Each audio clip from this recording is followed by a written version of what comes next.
My daughter forgot to hang up the phone. That's when I heard it. Talk of a nursing home. They said I was a burden. I stayed silent, but something inside me broke at that moment. I later sold the house for $890,000 when they returned from their business trip. Smiling as always, a surprise was waiting. Their keys no longer worked. On the doorstep lay a note. The moment they read it, they began shouting. I knew then this was only the beginning. Before continuing, please subscribe to the channel and share in the comments where you're listening from. The phone had rung just as I was scraping the last of the meatloaf from my plate. Ellen's recipe, though mine never quite tasted the same without her touch. I looked at the caller ID and couldn't help but smile. It was Caitlin. Dad, how are you holding up? Her voice carried that familiar warmth that always stirred both love and loneliness in me. I sank into Ellen's old recliner, its leather worn smooth from years of her reading. Oh, you know me, sweetheart, just finished dinner and was about to watch the news. I didn't mention it was leftovers from 3 days ago or that I had been staring at Ellen's picture on the mantel for over an hour. Are you eating? Enough? You know you can order groceries online now, right? I showed you the app. I'm eating plenty, I replied gently. Though I had a small scare yesterday. Left the burner on under the coffee pot. Thankfully, I smelled it before. It got worse. There was a pause. I could picture her frowning. The same little crease she inherited from her mother. Dad, maybe we should think about someone checking on you more often. Jeremy thinks I'm fine, Caitlin. Really? How's the business trip? You're in Phoenix, right? Yes, the conference ends tomorrow. Jeremy's been handling most of the client meetings while I sit through endless presentations about digital marketing. She laughed lightly, though it sounded forced. Listen, Dad, I should get going. Jeremy and I have dinner with some potential investors. Of course, sweetheart. I love you. Love you too, Dad. Take care. I heard a click. Then some rustling. She must have dropped the phone into her purse, I thought, as I reached to hang up. Then voices came through, muffled but clear enough. Jeremy, you see how he's slipping? Caitlin's tone had lost its warmth. He forgot the stove yesterday. What if he burns the house down? My hand froze on the receiver. A chill spread across my chest. It's time for a nursing home, Jeremy said firmly. He's becoming a burden. Your dad's a good man, but he can't live alone anymore. The house is nearly worth $1 million. With Denver's market, maybe $900,000 or more, Caitlin replied, her voice now calculating. Exactly, Jeremy agreed. We sell it, move him somewhere affordable, and finally buy that house in Boulder with the mountain view. And then, my daughter laughed. Actually laughed. God, Jeremy, you should have seen him tonight. So grateful just to hear from me. He has no idea. The longer we wait, the more confused he'll get. We should act while he still trusts us. The phone slipped from my hands and clattered onto the hardwood floor Ellen and I had installed 23 years ago. Every board laid by me, every nail hammered with thoughts of our family's future. I sat in silence, staring at Ellen's photograph. Her eyes seemed to pierce mine, carrying something I couldn't name. Disappointment, warning, or the quiet knowing of one who has already left this world. The grandfather clock in the hallway, Ellen's anniversary gift, ticked steadily in the peewee, growing dark. Outside, the spring crickets began their evening song in the garden she planted and I still cared for. The warmth from Caitlin's call had turned to stone in my chest. My hands, worn from decades of construction work, curled into fists. They thought I was weak, confused, ready to be discarded. They were already spending my money, already planning their life beyond mine. But I was not gone yet, and I was far more aware than they imagined. I don't know how long I sat there in the dark, Ellen's face watching me from the silver frame. The house felt different now, as if the walls themselves had heard the betrayal and were holding their breath. When I finally stood to turn on the lamp, my legs trembled. The warm light fell across the living room, each piece of furniture a reminder of choices made with care and sacrifices endured. On the burgundy sofa, Caitlin once curled up to do her homework. The coffee table I had built in the garage, sanding it down while she played by my feet, still sat there. I walked into the kitchen and opened the drawer where I kept old receipts and documents. Without thinking, my fingers found the folder I needed. 20 years of financial records I had never thrown away because Ellen always said, "You never know when they might come in handy." Tuition receipts from the University of Colorado, $48,000, over 4 years.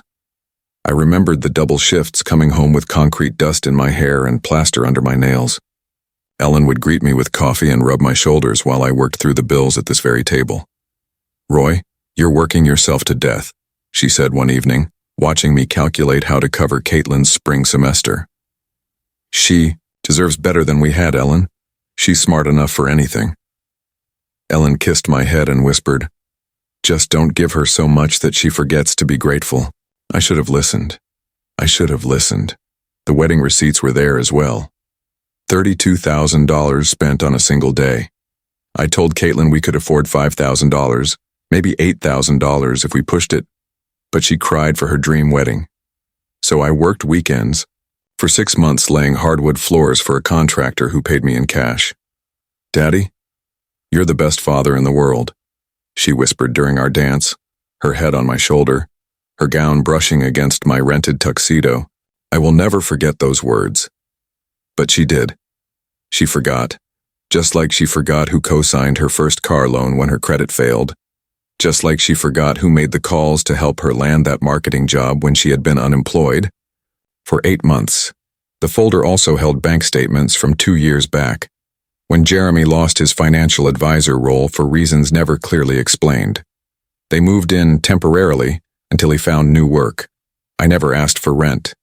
I paid the higher bills, covered groceries for 3 adults instead of 1 widower. Jeremy would clap my shoulder, calling me the most generous man in Colorado. Caitlin would hug me, promising, "Dad, we'll pay you back once we're stable." It's been over a year now, both working steady jobs, both earning more than I ever did. Yet they never mentioned moving out, never spoke of repayment.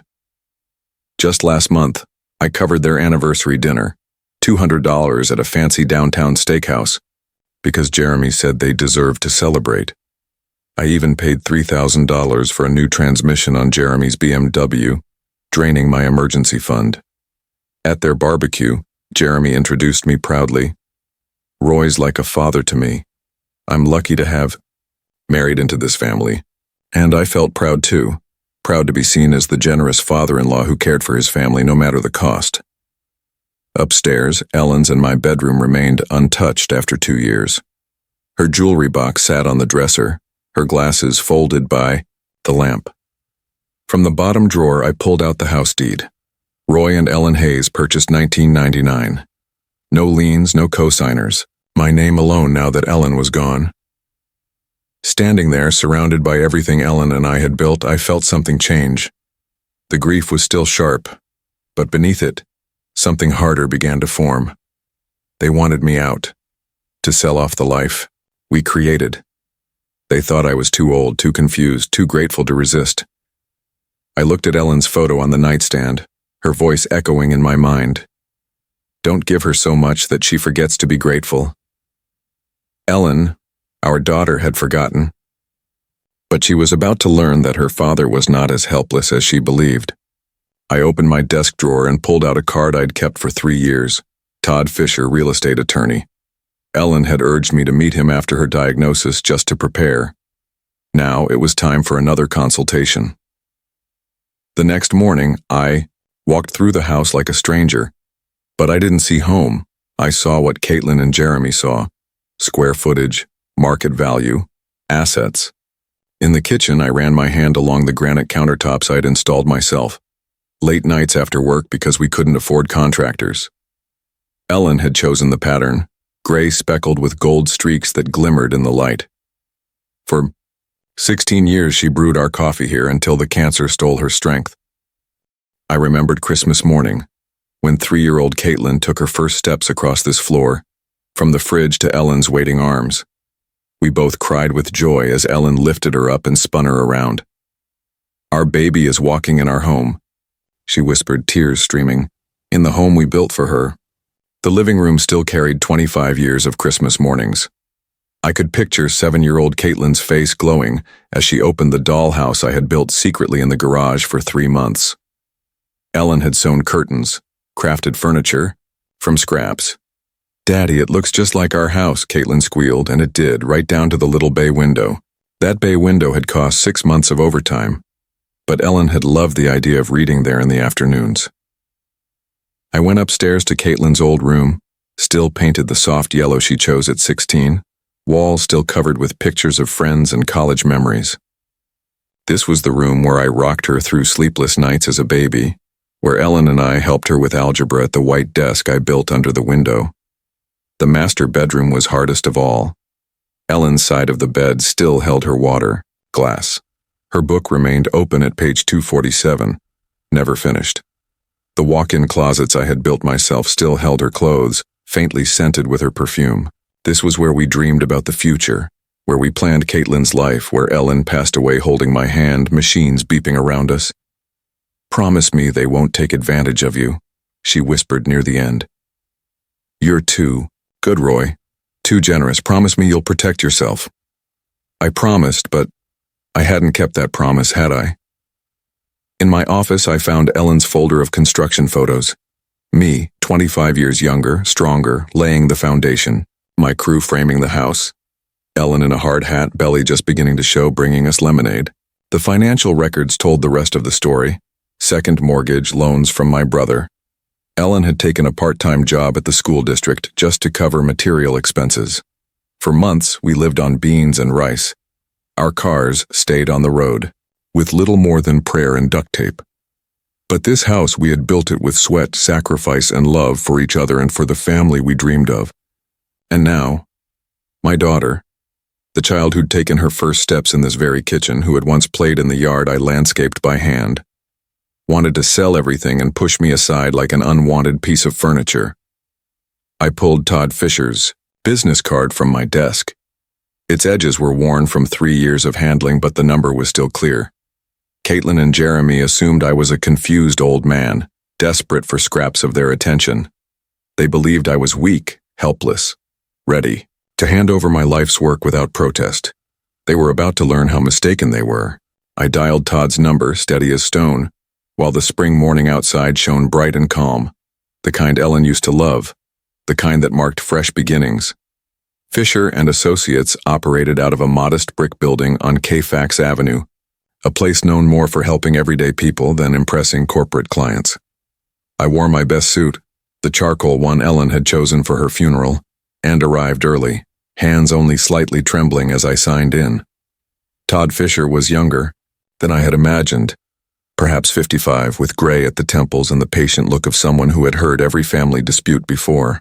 His office shelves held both law books and family photos, a wife, 2 teenagers, a golden retriever, the kind of life Ellen and I had worked for.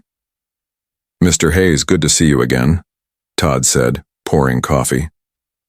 "I remember you and Ellen. I'm sorry for your loss." "Thank you," I replied, surprised at the steadiness of my voice. "I need to discuss something delicate about my daughter and son-in-law." "I'm listening," he said, pen poised. I told him everything, the phone call, the overheard conversation, their intent to sell my house and place me in a nursing facility.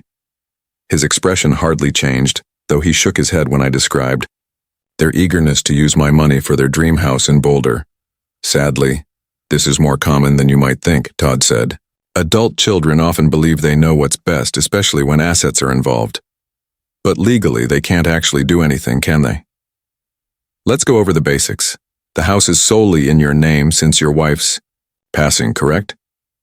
"That's right," I confirmed. "Then your daughter and son-in-law have no legal claim. They cannot sell it, cannot force you into care, cannot touch your property without your consent." He jotted notes. "This house belongs entirely to you." Relief swept through me, followed quickly by a sharper resolve. "So if I wanted to sell it myself, you could list it tomorrow if you chose," he said. "Your property, your decision." I thought of Caitlin's laugh when she called me a burden, of Jeremy's cold calculations, of decades of sacrifice reduced to a transaction. My hands tightened around the coffee cup. Maybe it was time to show them just how clear my mind was. Todd studied me. "Denver's market is very strong, especially in your neighborhood. Homes are selling quickly, often above asking price. If you wanted a sale before your daughter and son-in-law returned, it could be done in less than a week. But understand, he added, this is a major step. Once you sell, there's no turning back. I built that house with my own hands, Mr. Fisher. Every board, every nail. I know exactly what I'm doing. For the next hour, we reviewed market values, cash buyer networks, and legal steps. Todd said he could have documents ready within 24 hours if I was serious. The consultation fee is $200, he said, as I stood to leave. If you move forward, it will apply toward my legal fees. I paid in cash, clearer in thought than I had been in months. As I walked out into the sunshine, my phone buzzed. Caitlin's name appeared. For the first time since her betrayal, I smiled. The phone rang, but I let it. Let her wonder why her grateful old father wasn't rushing to answer. Let her and Jeremy continue making their plans. They were in for a surprise. I drove home, Todd's card safe in my wallet, a plan forming with every mile. I had built my life from nothing once before. I could do it again, this time on my own terms. By the time I reached my driveway, my hands no longer shook. Todd's words echoed, "It's your property, your decision." Decades of doubt lifted like morning fog. The phone rang again as I unlocked the door. I let it buzz on the counter, Caitlin's name glowing on the screen before answering on the 6th ring. "Dad, there you are," she said, her voice bright with forced cheer. I was starting to worry. "Sorry, sweetheart. I was out running errands," I said warmly. "How's Phoenix?" "Oh, you know how conferences are, but I have wonderful news," she continued. "Jeremy and I are planning something very special for you." My grip tightened. "A vacation," she said sweetly. "You deserve some rest. We found this beautiful place, like a resort but with medical staff on hand." My jaw clenched. "That sounds lovely, sweetheart. You didn't have to go to such trouble." "Nonsense. Your family," Jeremy chimed in from the background. "We've made all the arrangements." "When were you thinking?" I asked, knowing their intent. "Next Friday," Caitlin said. "Just pack some clothes and essentials." Essentials. Not Ellen's photo albums, not the furniture I built. Just the basics for an old man being tucked away.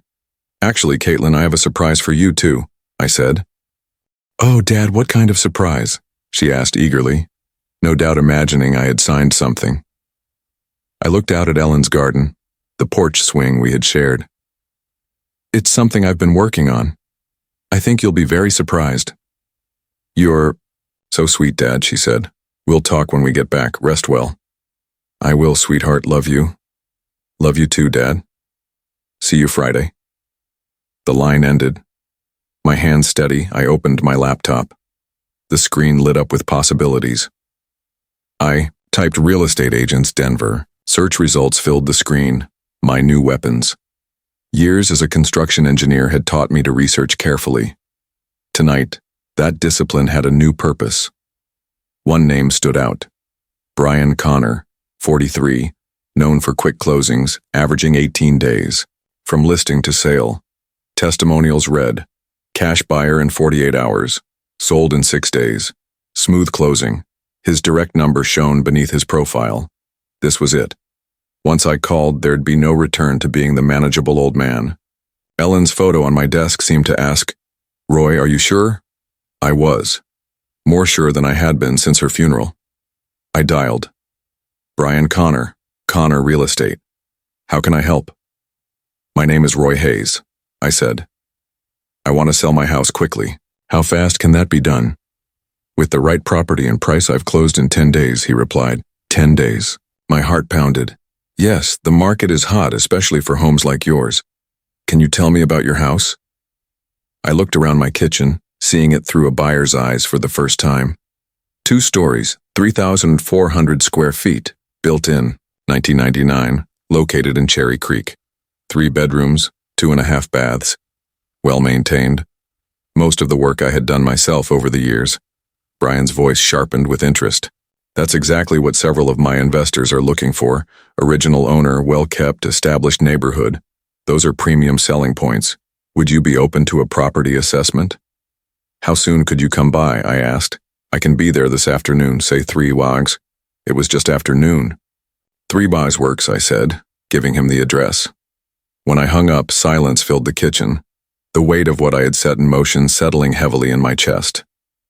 In 3 hours, a stranger would walk through the house Ellen and I had built together, putting a price tag on our memories.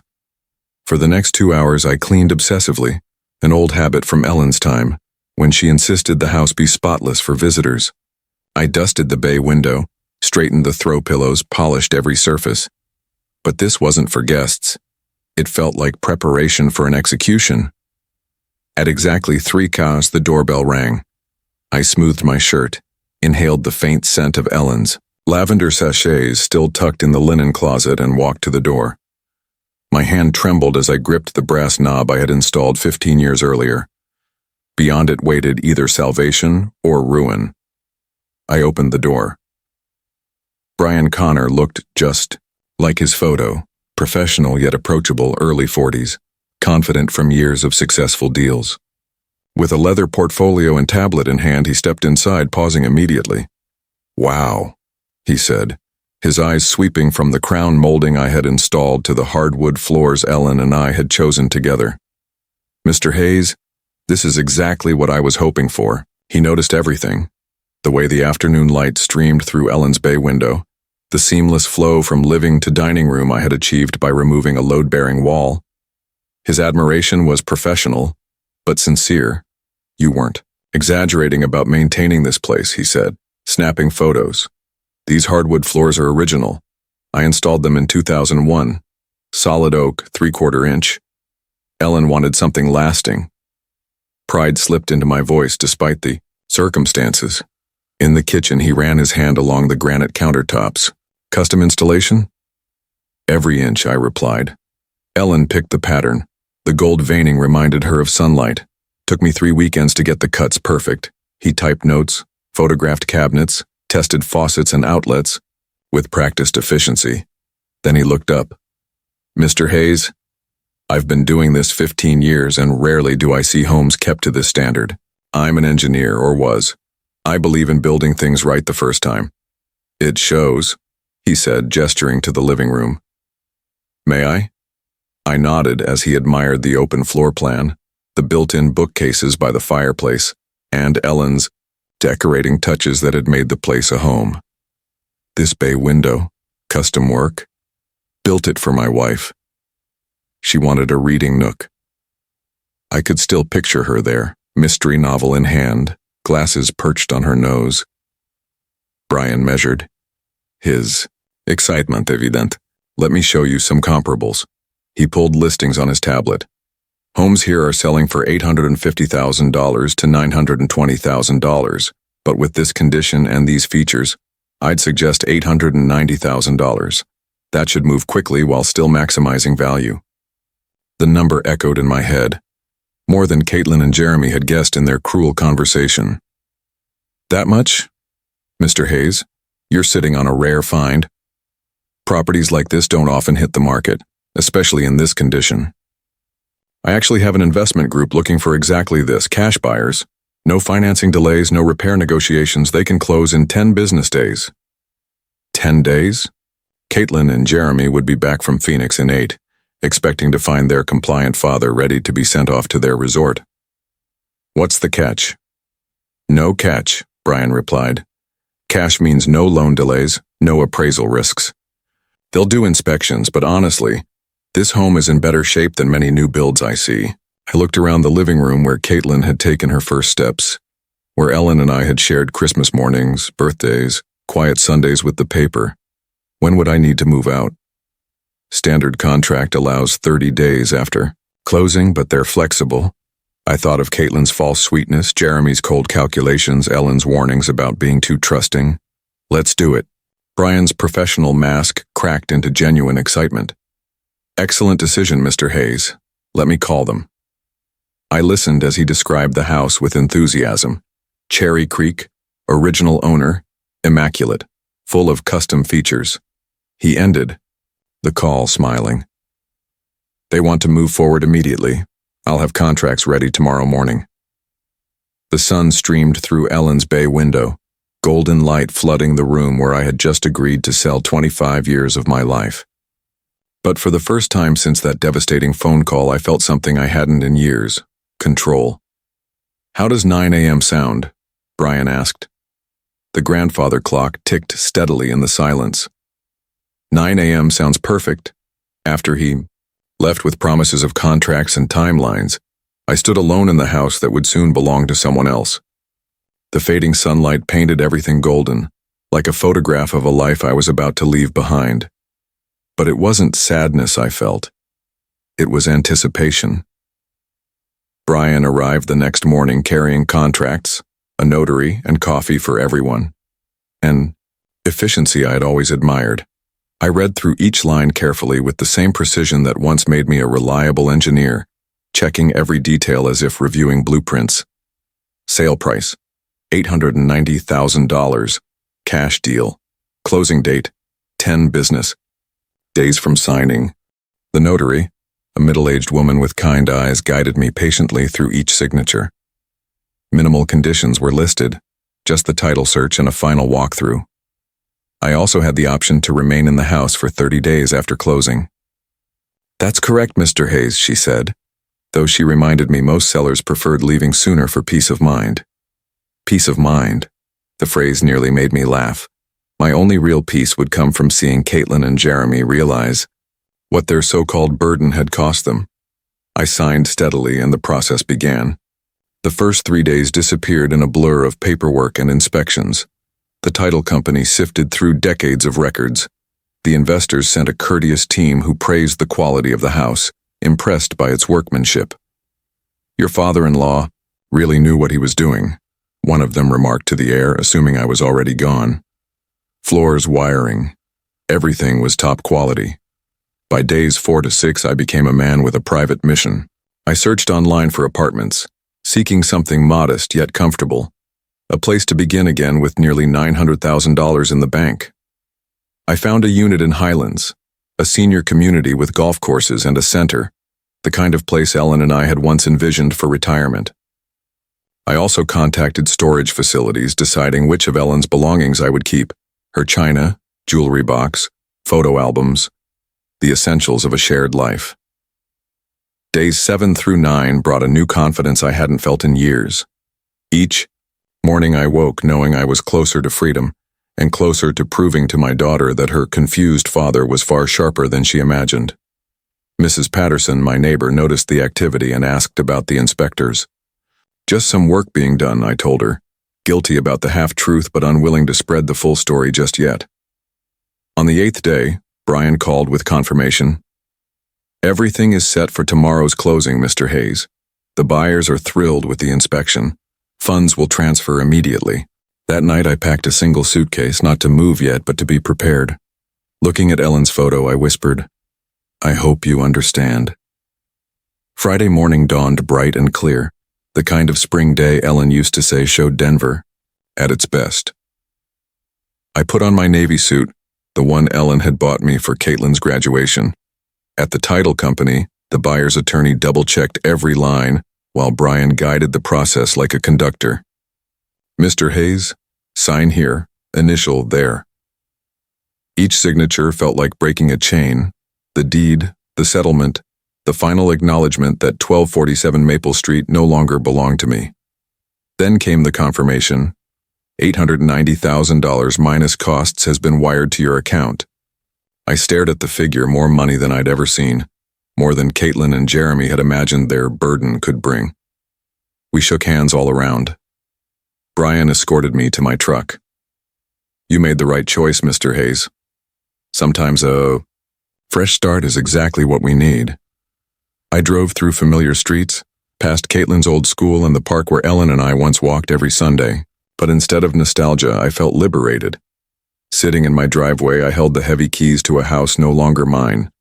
Tomorrow, they would pass to the new owners. In 3 days, Caitlin and Jeremy would return, expecting their compliant father, ready to be sent away. Instead, they'd find an empty house and a lesson they'd never forget. I stepped from the truck, phone in hand, to make the next call. The engine ticked as it cooled, but I couldn't turn it off. I sat staring at the home I had built, now belonging to strangers. The keys pressed heavy in my palm. I still had access for 30 days. Enough time to finish what I had begun. At Starbucks, I dialed for a locksmith. The emergency fee was $200, but cost was no longer a concern. AA Emergency Locksmith, Eddie speaking. I need all locks changed today. It's urgent. I can be there in 2 hours. Back at the house, I waited as Mrs. Patterson watered her garden. She waved. I waved back, my chest tight with guilt. Eddie soon arrived, a seasoned man with a van full of tools. Security issue? He asked. New ownership. Better safe than sorry. He nodded, then removed the brass locks Ellen had chosen 15 years ago. These are good locks, he said. I installed them myself. I like things done right. There. New locks were silver, sharper in sound than the old ones. Eddie handed me 3 sets of keys. That'll be $450 with the emergency fee. I paid cash, leaving no record. Inside, I began the hardest part, packing 25 years of life into what I could carry. Ellen's jewelry box, our wedding photos, the novel she'd been reading, my certificates, key documents, her cookbook with notes in the margins. Everything else stayed behind. The furniture, Caitlin's childhood albums, Ellen's clothes, still scented faintly of her perfume. While packing, I called Sunset Manor Apartments. I need a furnished 1-bedroom immediately. We have a unit available today, said Mrs. Chen, the manager. I'll take it, month to month if possible. Within an hour, I was at the complex. The building was modest, clean, designed for seniors.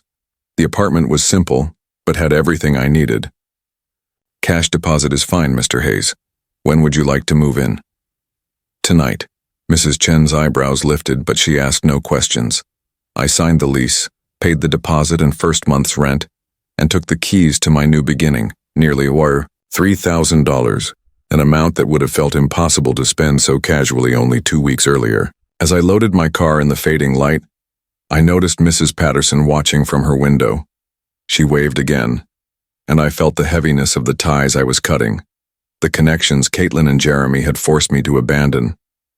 I took one final walk, through the empty rooms, my footsteps echoing differently now that the house belonged to someone else. The kitchen where Ellen had taught Caitlin to bake Christmas cookies. The living room where we had watched Caitlin unwrap presents on Christmas morning. The bedroom where Ellen had taken her final breath while I held her hand. I'm sorry, honey, I whispered to Ellen's memory, but you'd understand. You always said I was too generous for my own good. I locked the new doors and drove away from Maple Street, perhaps for the last time. My rearview mirror reflected the life I was leaving behind. By the time I reached Sunset Manor, the sun was setting. My car was packed with the essentials of my new existence. At my apartment door, I fumbled with unfamiliar keys. Inside, I set down my suitcase and immediately reached for my phone. The final step of my plan required just one more call. One final move that would give Caitlin and Jeremy a shock they never expected. The apartment felt more like a motel room than a home. Functional but lifeless, furnished with generic pieces, and carrying the faint odor of industrial cleaner. On the nightstand sat Ellen's photo, already in its place, watching as I stood with my phone in hand. I needed to decide which bank could best safeguard nearly $900,000 from the children who believed it should be theirs. At the small dining table, I opened my laptop and began researching banks that specialized in large deposits. Colorado Community Bank caught my attention, smaller than the major chains, but known for personal service and discretion. Exactly what I needed. Colorado Community Bank Private Banking Division. This is David Morrison. Mr. Morrison, my name is Roy Hayes. I need to open an account for a substantial deposit, about $890,000. There was a brief pause as if he had to recalculate his day. We'd be absolutely delighted to assist you, Mr. Hayes. When would be convenient for a consultation? Monday morning, 9:01 a.m. Perfect. I'll have everything prepared. The weekend stretched out before me like uncharted ground. I had never lived anywhere but the house Ellen and I had built together. This small apartment felt like exile, but exile chosen by me, not forced by them. Saturday morning, I made coffee in the unfamiliar kitchenette and unpacked methodically.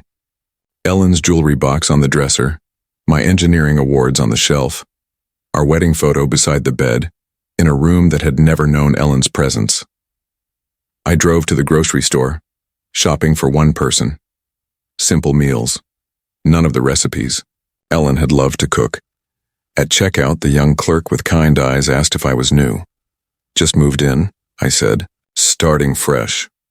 Sunday morning, I found a cafe 3 blocks away called Brews and Views. The barista Sarah, with purple streaks in her hair, made the kind of strong coffee I preferred. "You're new here," she said, friendly but not intrusive. "Retired engineer," I replied, looking for a quieter life. "Well, this neighborhood is perfect for that. Most of our customers are pretty laid back." I sat by the window, watching people walk dogs and push strollers, living the kind of Saturday mornings Ellen and I once cherished. Instead of sorrow, I felt something new, anticipation.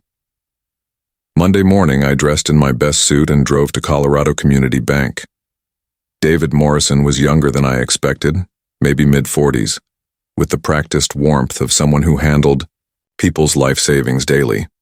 "Mr. Hayes, what brings you to Colorado Community Bank?" "I recently sold my house. I need a new start with a bank that values personal relationships over fees." David nodded. "We specialize in exactly that. Tell me about your needs." I explained carefully. A widower who had sold his family home and now required security and accessibility. David listened, asking thoughtful but not intrusive questions. "I'll need to transfer funds from my previous bank," I said. "No problem. At all. We can begin that today and they should clear by Wednesday." He prepared the paperwork efficiently, online banking, debit card, checkbook, all included. Given the amount, he also suggested their premium account for added security. I signed the documents, becoming client number 847293 at Colorado Community Bank, with nearly $900,000 now beyond Caitlin and Jeremy's reach. Tuesday and Wednesday settled into the rhythm of a new life. Morning coffee at Brews and Views, where Sarah remembered my order and asked about my weekend. Afternoon walks through the neighborhood, where I discovered a park where retirees fed pigeons and read the paper. Wednesday afternoon, David called. "Mr. Hayes, your funds have cleared. Your account is fully active." I hung up, looking around the modest apartment. Ellen's photo on the nightstand. The beginnings of a life rebuilt from betrayal. For the first time since Ellen's death, I felt in control of my future. On Wednesday evening, I sat in my own plain chair. Not Ellen's favorite reading chair, nor the recliner where I had overheard Caitlin's betrayal. Just a simple chair in a simple room that belonged only to me. I opened my laptop and searched for mini surveillance cameras. My fingers paused above the keyboard, aware that what I was about to order would set the stage for the final part of my plan. Caitlin and Jeremy would be back Friday, expecting to find their cooperative old father ready to be handled. Instead, they would discover that the burden they tried to discard had turned into their greatest problem. The search results displayed countless options, from standard security systems to devices disguised as ordinary objects. After half an hour of research, I found the right one, a wireless mini camera hidden inside a phone charger. Its features suited my engineering mind. Wi-Fi enabled, controlled through a smartphone app, motion activated, 12-hour battery life, and high-quality video. Most importantly, it could stream live footage directly to my phone. I ordered it with expedited shipping, paying an extra $40 to ensure Thursday delivery. The total came to $149, an amount that might have seemed steep 2 weeks earlier, but now hardly mattered. With the camera secured, I focused on the next step, the note that would explain everything once Caitlin and Jeremy realized their keys no longer worked. The first draft was too emotional, raw with anger. The second lacked warmth, reduced to cold detachment. But the third struck the balance I needed. Firm but dignified. Loving yet final. I wrote it carefully, in the neat engineer's handwriting. Ellen had always admired dear Caitlin and Jeremy. If you're reading this, it means my plan worked. I overheard your call about putting me in a nursing home, treating me as a burden. I heard you counting the profit from selling my home. Well, the house has already been sold for $890,000 cash, and the money is secured in a new account. I've moved to a place where I'm valued, not merely tolerated. Don't worry about me. Worry about your own living arrangements. Your belongings are packed and stored at Denver Moving and Storage on Fax Avenue.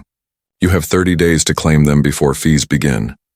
For 42 years I gave you everything I could. You repaid me by planning to discard me and steal my life's work. I hope this lesson proves worth its price.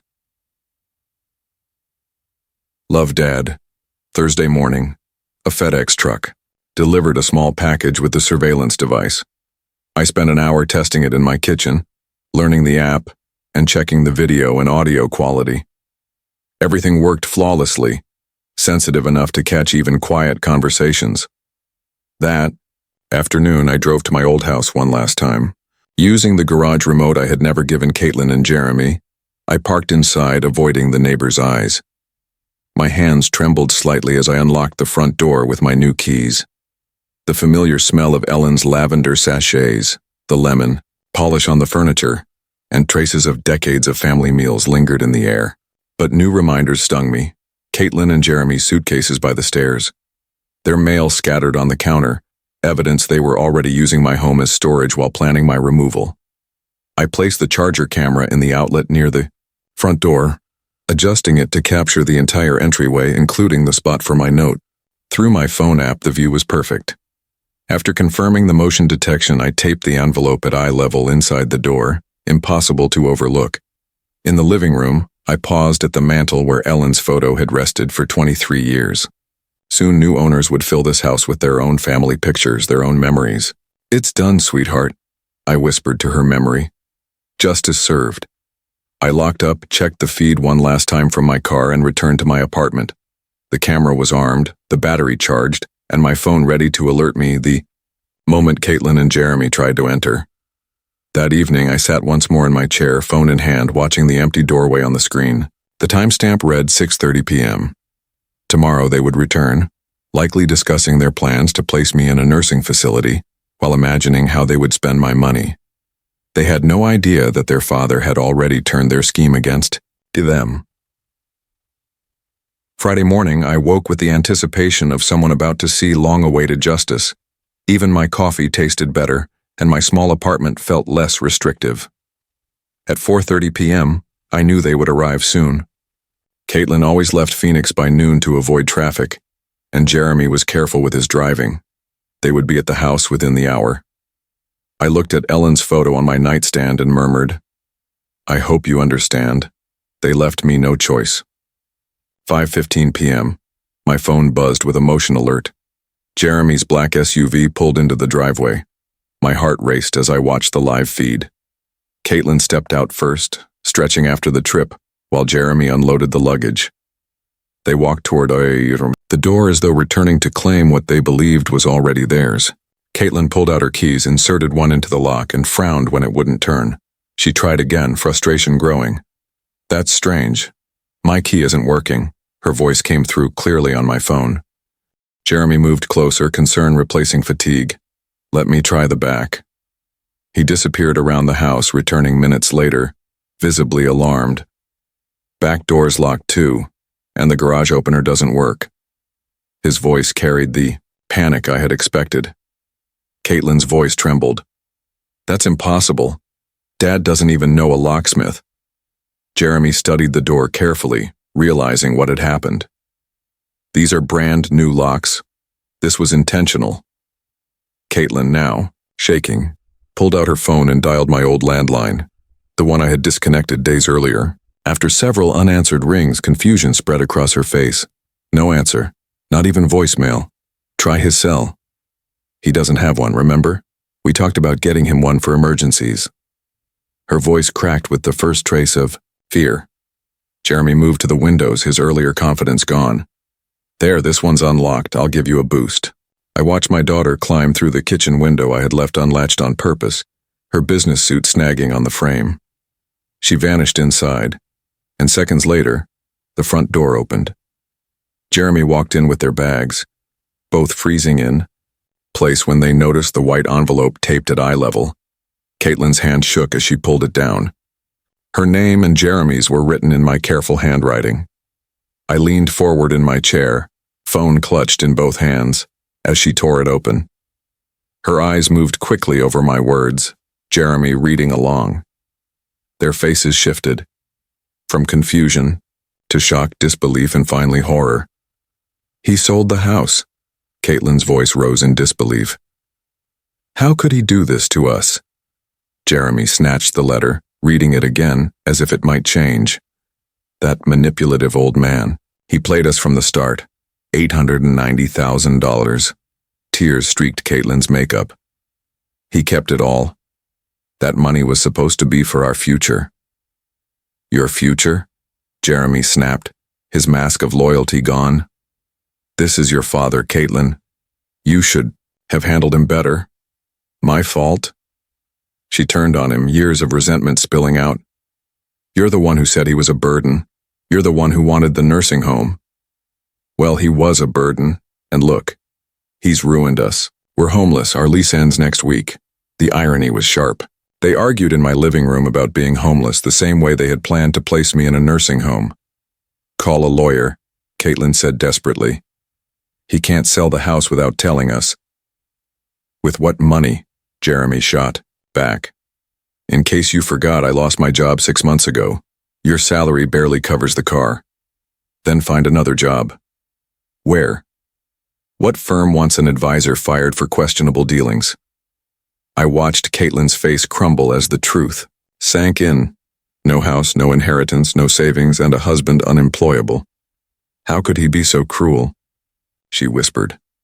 The same way you were cruel when you called him a burden. Jeremy replied. He outsmarted both of us. On my screen, I watched them sink into my old furniture that would vanish tomorrow with the new owners. Caitlin buried her face in her hands while Jeremy stared at my note, realizing he had been defeated. I switched off the camera. I had seen enough. In my small kitchen, I opened the bottle of Ellen's favorite wine I'd saved, a 2018 Bordeaux we never shared. I poured a glass, raised it toward her photo. To you, my love, justice served. The wine tasted like victory. They had learned what happens when you betray the one who provides. My phone buzzed with a message from an unknown number, likely Caitlin. I deleted it without reading, then powered off the phone. Looking out at the Denver skyline painted gold by the sunset, I felt free for the first time since Ellen's death. No longer anyone's burden, I was my own man again.